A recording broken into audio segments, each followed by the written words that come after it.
Hello, everyone, and welcome to the third annual Never the End Best Movies of the Year for the year 2025. My name is Maxwell, My name is Alex. and we have been watching movies together religiously for about 3 years now. Alex, how did you feel about 2025 as a cinematic year overall? Um, Honestly, I thought it was kind of bad. Yeah, Um, yeah, I was looking. I don't know. Maybe there were a lot of movies that I wanted to see that we missed. So that definitely could have played a part. Maybe I just missed some of the really good stuff. But that's definitely true. I'll never get over how quickly, some movies just go in and out of theaters. yeah. But I was looking at my list for the last couple of years, and there's I mean, everything I'm about to list is something I enjoyed, but there are movies in my top five that wouldn't even break my top 15 for the last couple of years if they had come out earlier. So, yeah, it was just an okay year for me. I felt it was kind of hit and miss. There were some films that I felt very positively about, although there were some I don't because we don't usually see movies that get terrible reviews, but there were a lot I was kind of just lukewarm on. Yeah. But the gems were really shiny, and I really enjoyed the gems. So, without further ado, why don't you go through your honorable mentions for the year? Yeah, I'll probably pull out my phone for my top 10, but I could tell you my honorable mentions right now at number 13, and this just cracked it because I just saw it, because it just hit streaming, but Zootopia 2. I watched last night, and I thought it was cute. It wasn't as good as the first one, but it was close. So I like that one. Number 12, I have Frankenstein, and at 11, what was my 11? Hang on. Oh, shit. Yeah, that's right. My 11, you're not going to like this placement, but it's Superman. It didn't quite make my top 10. No, understandable. Yeah, as we always say, unlike the Oscars, which is rife with politics that are bogging down the award ceremonies, the movies that we are rating here are based on nothing more than what we personally enjoyed the most.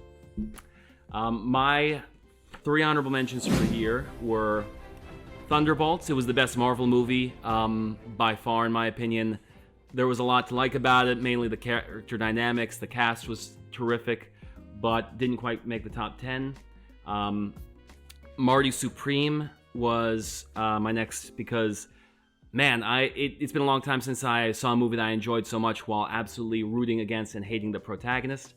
And my last honorable mention movie would be Song Sung Blue, which I thought was lovely. I'm very critical of most music biopics, but I thought it was very heartfelt. The musical performances were terrific, and it was sad but sweet, and I enjoyed it. I did enjoy that one, too. All right. So, without further ado, let's get to our top 10. Alex, if you'll give us your number 10 for the year. Of course. Number 10, I have Phoenician Scheme.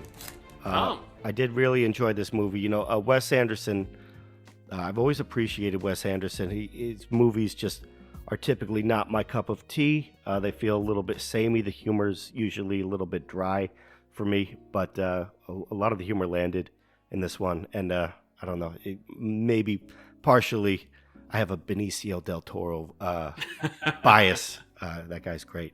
So He always is. that ended up being my number 10. Okay. I'm actually surprised. I thought that was going to be higher for you. I remember when we saw that one. My number 10 was actually Frankenstein, one of your honorable mentions. I'm a big fan of the book. Mary Shelley is the often credited as the pioneer of science fiction, the mother of some modern science fiction, certainly. I thought stylistically it looked great. I'm a big fan of Guillermo del Toro and his style of filmmaking in general. And I just thought it was a really terrific adaptation of the book. Yeah, I enjoyed that one too. All right. Number nine, my friend? All right. Number 9, I had. So at number 9, I had Marty Supreme. I thought a little bit about it because I really do like this movie. I didn't love it. I still prefer Uncut Gems to this. I thought that was a better Josh Sadafi. Am I pronouncing? I don't know if I'm pronouncing his name. I wouldn't be able to Right. tell you. I thoroughly enjoyed this movie from start to finish, even though, like you, I really didn't care for the protagonist. I don't think we're supposed to care for the protagonist. He's, kind of an asshole, as Timothy Chalamet seems to be in real life too. but still, I thought, it's the director Sadafi. He does a great job at really creating a nerve-wracking, tense world where everything's kind of going to shit. And in what I liked about Uncut Gems even more is that the protagonist, he deals with some of the ramifications of his actions, whereas we don't really see that in Marty Supreme. But everyone in the cast did a great job. I'm a big Tyler the Creator fan, so I was excited to see him. Kevin O'Leary's a scumbag, but Shark Tank is To say the also least. yeah. Shark Tank is a guilty pleasure, so I was excited to see him too. And then Gwyneth Paltrow and everyone else did their thing in this movie. And One O Tricks Point Never with the score too. I really enjoyed. So yeah, that's my number 9. All right. My number 9 was The Ballad of Willis Island. Now, this was actually the first movie we saw this year that I thought was really special. I thought it was really heartfelt. This small story about these once popular folk musicians who are past his prime, and he reconnects with his former partner and former lover. And I thought it was a great movie detailing how a lot of times in life what you want is not what you need. And I found it very touching. So, for your number 8? Number 8, I have Sinners. All I could really say about this movie is that I'm really glad that we saw it on a big screen. Me too. I'm glad we saw it. I think we saw it on opening night. I think you're right. Because what an experience to see that in IMAX on opening night in a packed theater. I just hope this, sweeps in the Oscars, or at least gets a few of them, because Ryan Coogler really did his thing with this. He really delivered, and it's a vampire movie unlike I've ever seen before. It was really impressive. Ryan Coogler is just a director every time I see one of his movies, I just like the man more. Whenever you put his name on something, I want to see it. Always. My number 8 was Begonia. You have me at Jesse Plemons. I'll watch anything that guy is in. He really knows how to pick him, and he's a terrific performer. This movie really kept me guessing. I was very impressed. I did not know what to believe. It was the definition of suspense.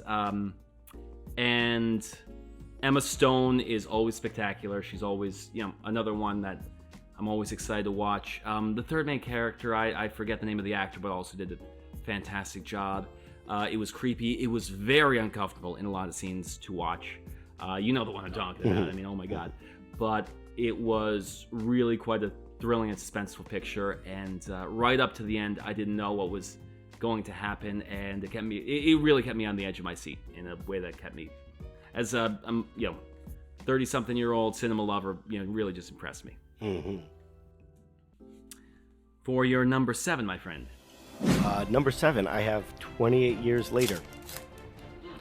I was really floored by how good this movie was after, like a 20-year hiatus since we had... Close to. I think the last one came out like 2008. 28 weeks later did 2007, 2008. Something like that. So it was very close to a 20-year hiatus. Yeah. Yeah, this was great. I mean, this... I enjoy zombie movies. I never found zombies particularly scary. The zombies in this movie are scary, man. Yes, they are. And the humanity in this one really hits very hard too. I can't tell you how much I'm looking forward to the third installment. I'm sure the second installment is going to make my list for 2026. It definitely is going to make mine. And Ralph Fiennes, that's how you say it. Oh yeah, he's phenomenal. Absolutely. Also, Young Fathers, the Scottish trio, did the score for this movie. It's really fantastic. So yeah, that's my number 7. 7, Ron? Yep, 7. My number 7 is One Battle After Another. I thought it was a terrific blend of action and comedy. The characters are interesting, flawed, dynamic. Another Benicio del Toro, who is always absolutely stellar. I've been a fan of that guy for so many years. And I feel like this movie was almost deliberately suppressed in some ways because it's kind of too topical in some uncomfortable ways, but it was a very impressive picture. Leonardo DiCaprio carries, great performances all around. So number 6. Number 6, I also have, which was on your list, the Ballad of Wallace Island. I'm glad we discovered this one. I feel like this is a movie that really could have easily gone under our radar because I don't think, if we didn't see that it was playing and there just happened to be nothing else that we were interested in at the time. Right. And this is one of those that was in and out of theaters so quickly, I think. Yeah. I haven't heard anybody else talking about this movie. So I think it probably went under a lot of people's radar, but I would highly recommend this movie to anyone. It's a really funny movie. It's a really heartfelt movie. Really poignant exploration about moving on from the past. And it was sweet. Yes, it was. All right. So my number 6 is Friendship. Tim Robbins is hysterical. I was really excited for this movie, and it really delivered. I find it so disappointingly rare in this day and age that we get a straight comedy movie, because most movies are either like action comedies or maybe horror comedies or just comedy mixed with something else. This is a comedy movie. It's cringe comedy, but it works very well. He and Paul Rudd play off each other so terrifically. There are so many memorable lines from this movie. I really enjoyed it, and it's definitely my favorite comedy movie of the last few years. So I believe we are on to the second half. So if you would please give your number 5 movie. All right, we're at top 5 here. I can't believe I'm saying this, but I can believe it too, because I'm sure you've heard. I can't shut up about this movie, Eddington. This is, I don't know what it is. This is the biggest 180 that I could recall in recent memory, leaving a movie theater, because when I left the theater, I did not like this movie, not even slightly. But then something happened. It just kind of stuck with me. I couldn't shake it. And I ended up watching it like 2 more times. I have Ari Aster, filmmaker's a genius. I have a complicated relationship with his movies, even Hereditary and Midsommar, which are both really great films. I never feel good after I'm done watching an Ari Aster film, and I don't really think I'm supposed to. But that doesn't mean it wasn't good. Just because I didn't feel good doesn't mean it wasn't good. And I realized over time that this was actually something really special. I saw some of the discourse, people talking about this movie being a little both sidesy. I don't think that's what he was doing at all. I think this is a satire. I think this is a movie about a data center. And I think it's a pretty accurate portrayal of our current predicament. I think I might have to see it again, because I remember really enjoying it for like the first half of the movie, and then for the second half it kind of lost me. But maybe if I gave it another chance, maybe too much of it went over my head the first time viewing. The third leg of the film is definitely the most difficult to swallow. Okay. So my number 5 movie was Sinners. Like I said, I'm a big fan of Ryan Coogler. This movie really impressed me right from the very beginning. I thought it was visually stunning. I love the... you'll know what I'm talking about if you've seen it, but the big dance sequence was really just marvelously impressive. That was so good. Good. Yes, it's a movie that, although is set in the past, is still extremely relevant to modern day America. and I really enjoyed the way that it showed the way that different ethnic groups assimilated to, or didn't assimilate to American culture. I know we're not a very popular country right now because of all the insane things we're doing, but it's a distinctly American movie. The unpopular things right now. Whatever do you mean? Look, we didn't vote for him. Right? We're to my non-existent international audience. We're not that kind. Oy vey. But yeah, distinctly, it's an American movie in all the best ways. Yes. So Sinners is my number 5. Okay. Number 4, I have one battle after another. What I will say is I follow and admire a few other content creators on YouTube who had some major issues with this movie, especially the very first segment. Shout out to FD Signifier. I think there's some really valid criticisms to be made there, and I'm not going to defend. I'm not going to defend this movie or the politics of this movie, even though it is, like you said, almost a little too relevant today. But everything else about this movie is stellar. Paul Thomas Anderson. I can't believe I'm saying this. I don't remember if I've seen Magnolia or Boogie Nights. If I have seen them, it wasn't recently. Oh, really? Boogie Nights I haven't seen Magnolia, but Boogie Nights is spectacular. Yeah. No, I probably should see it. I probably should see it like yesterday. But I love this. This movie had me on the edge of my seat. It was a compelling story. Yes. And, yes, it was. The directing was phenomenal. So. My number 4 movie was 28 Years Later. I'm actually a big fan of zombies in general. The Walking Dead, it fell off in the television show, but 15 years of perfect comic books. I hadn't really been a big fan of the 28 Years Later before this movie. I just hadn't taken the time to see him. I saw the first 2 in preparation for this movie, and I'm so glad I did, and I loved both of those. And when we sat in the theater to see this one, man, it really did a great job keeping all the suspense and character work that made the franchise so iconic in our culture in general.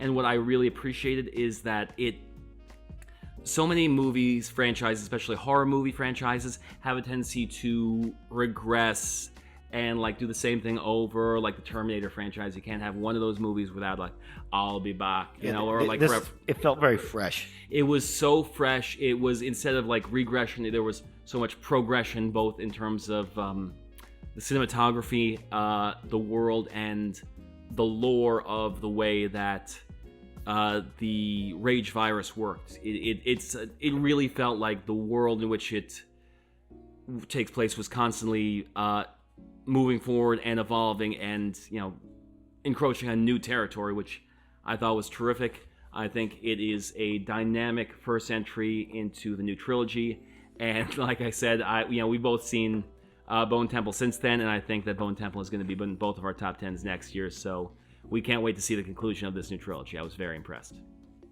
Okay, so we are up to the top 3 of 2025. Alex, if you would be so kind. All right. My number 3 is Begonia. Excellent pick. I loved this movie. I really loved this movie. This was a gem. Yorgos, I have a similar relationship with his movies as I do with Ari Aster movies. I mean, we both saw and loved Poor Things and Kinds of Kindness. That was the name of the other one we saw together, right? Yes, it was. Yeah, that was a strange one. That was a strange one. A lot of his movies, I don't know if you've ever seen The Lobster or Killing of a Sacred Deer, but a lot I haven't.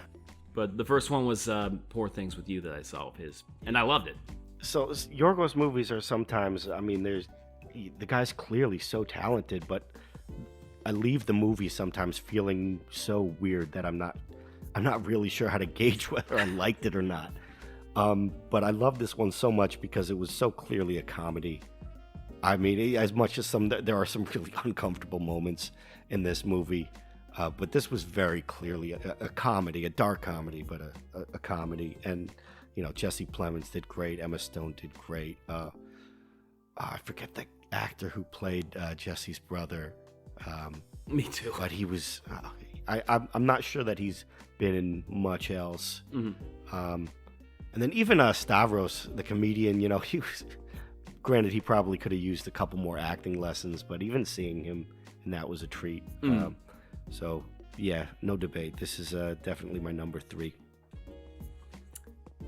My number 3, and I got a sneaking suspicion that this is going to be your number 1.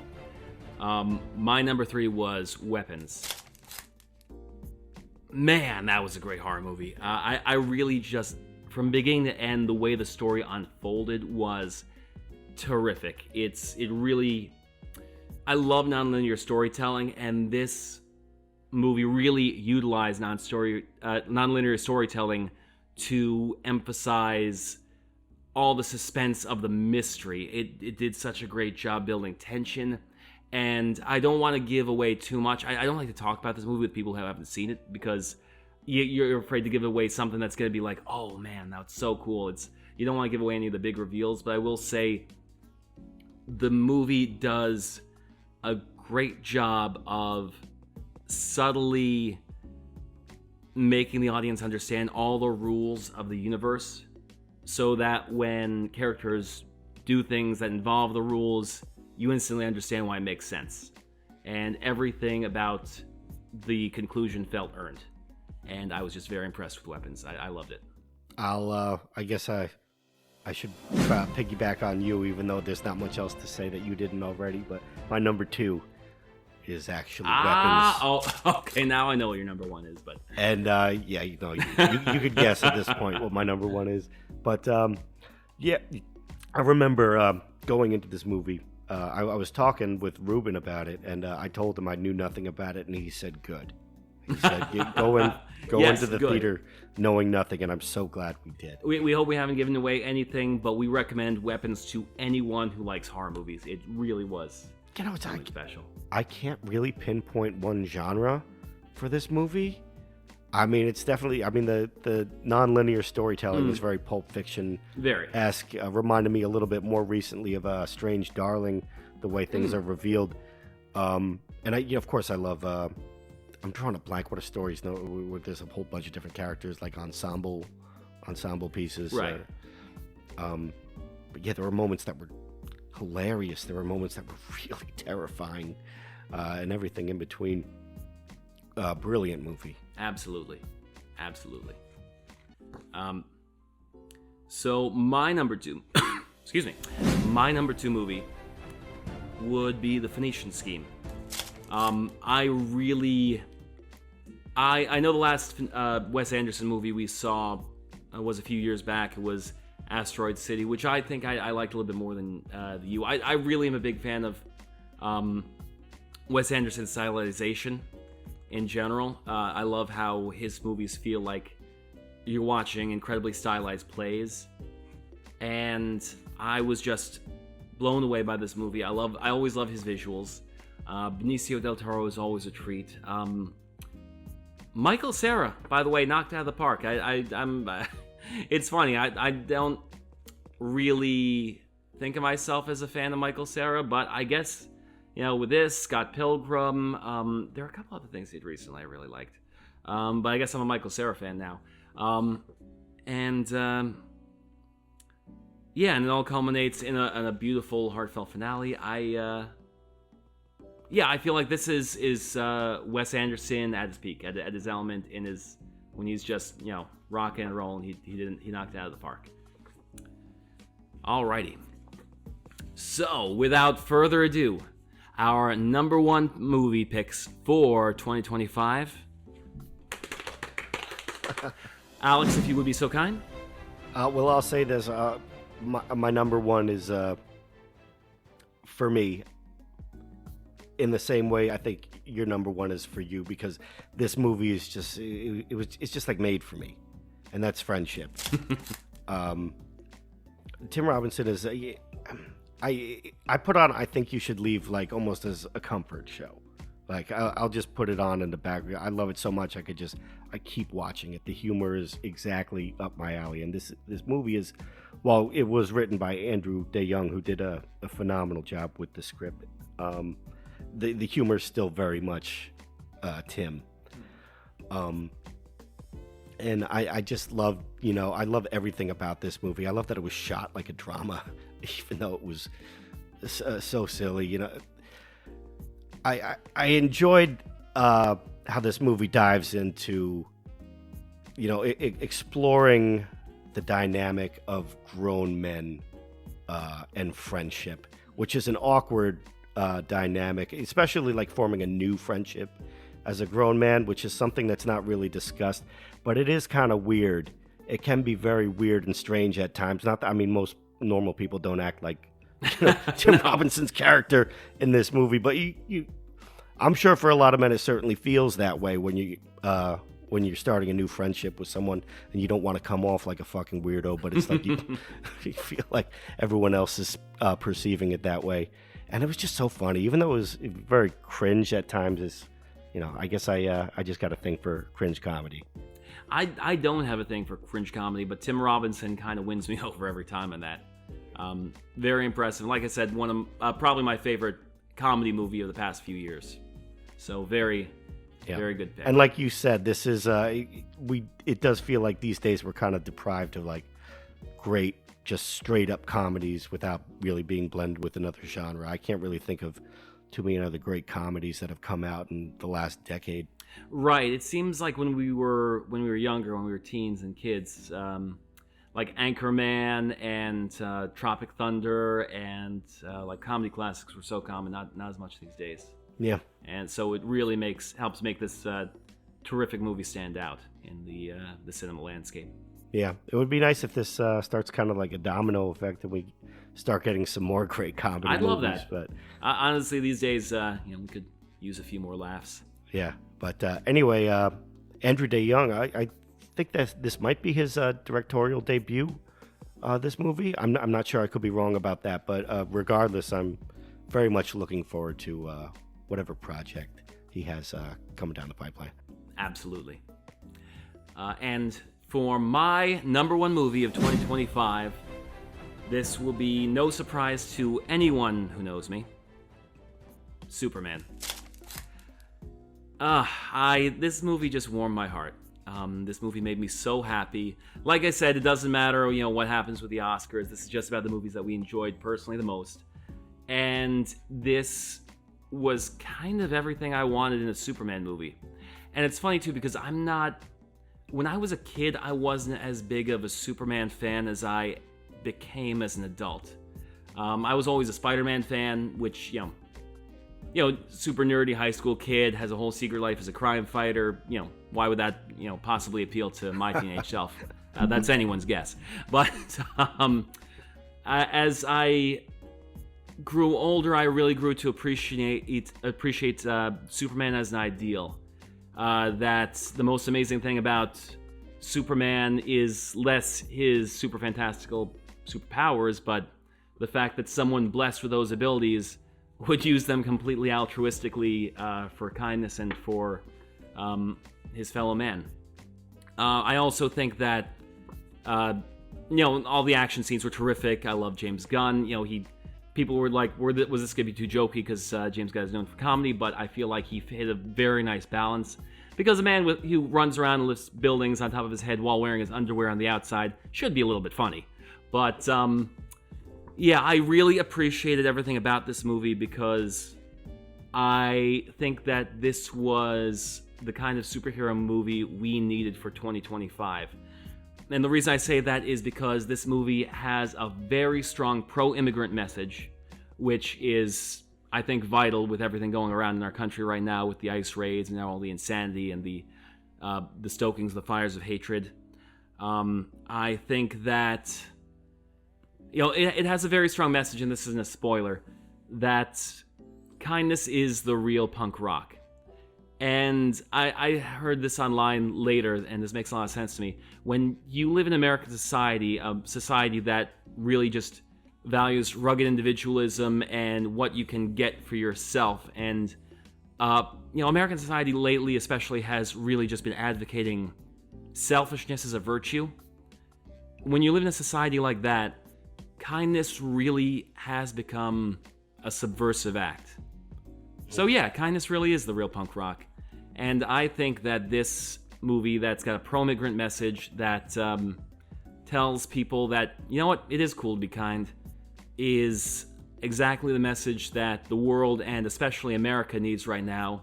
And I think that this is especially a very good movie for young people to see because they could, kids who have been coming of age of the last 10 years and have been learned to accept this kind of like insanity and cruelty as normal really could be using, the message that kindness is the real punk rock as, something to eternalize right now. So, yeah, it's cool to be hopeful again.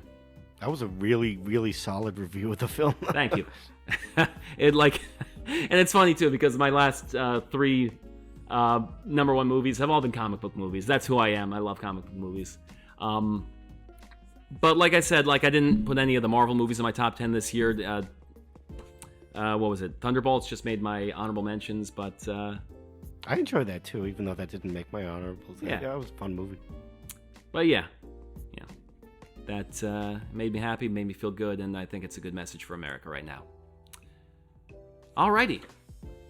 So, do you have any more thoughts for the cinematic year or the movies that we saw? Or no. I guess, like you said, the ones that really stood out. There were definitely some really good movies this year, but overall, I still stand by my statement. I think it was a pretty meh year for movies. Yeah, a lot of them, I didn't hate them, but they just didn't make a solid impact on me. Yeah, I agree. There's always this year. No, and with a couple of movies that we've seen so far this year, it's off to a good start, so I'm excited. I would concur with that. Alrighty. Thank you so much for joining. This has been our top 10 movies of 2025. Is there something that you saw that you think deserves to be on the list that we didn't mention? Please write down in the comments below. Maybe we missed it. Maybe there was something in that movie that we didn't properly appreciate. We'd love to hear from you guys. But until next time, I'm Maxwell. I'm Alex. And this is Never the End. So we'll see you next time.